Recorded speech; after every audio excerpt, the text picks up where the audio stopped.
What a tear up. Absolute cinema from start to finish. It was a fight worthy of their father's legacies. A spectacle on British soil for the ages. A night to remember for a generation. I am speechless. Benn versus Eubank Jr was special, with highs and lows and non-stop action and drama ensuing throughout. Tottenham Stadium was crowned with an iconic fighting moment.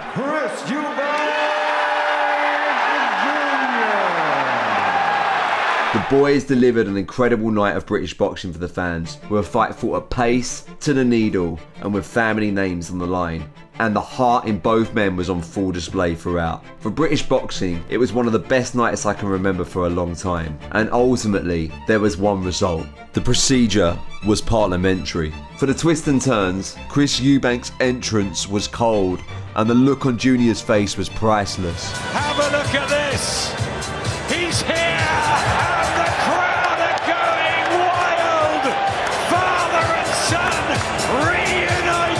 The OG Chris Eubank Jr. fallout and story arc was perhaps one of the greatest WWE style scripts ever cooked up in boxing. That is goosebumps. That is like something out of WWE. The reaction there was incredible. Well, you know, I was always going to be here for my son, irrespective of what you thought. I mean, it's a show, so suspense is part of the game. The walkouts matched the hype. With both dads turning up, the boys walked out to their father's tunes.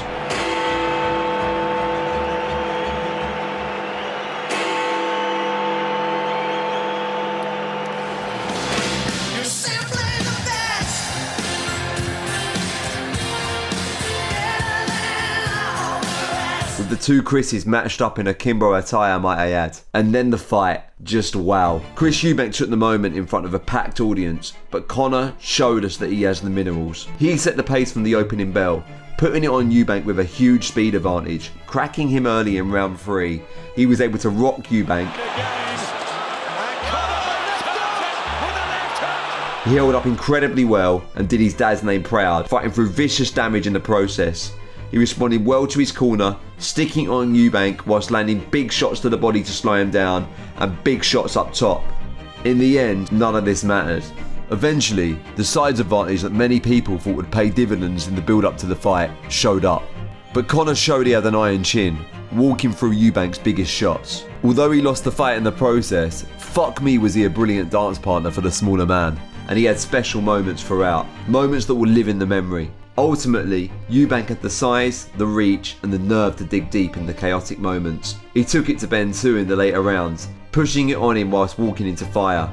Both men stood in the pocket, slugging it out, producing memories that will firmly sit in the minds of a new generation. It's incredible what one night of brilliant boxing can do to change the perspective of fans, and I have no doubt that the fans will shout for Benn in the future after a performance like that, and really showed his heart, skill and pressure. He will learn a lot from that fight and become a better man in the process. I do think that Nigel was right in the aftermath to suggest that Conor had spent too much time on the ropes, a mistake against a more experienced boxer. And it's not a lot that we have to change.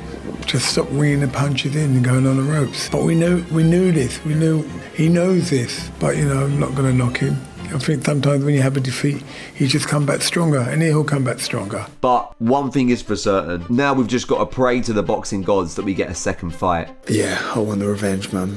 I want my revenge. I'm excited to see what Conor does at 147. He has my backing now for sure. Joe, come on talking shit in my city. You know how it is. Your city? In my city. Apart from fucking Fatal Fury being rammed down my throat and a rather timid undercard in comparison to the main event, it was a special night.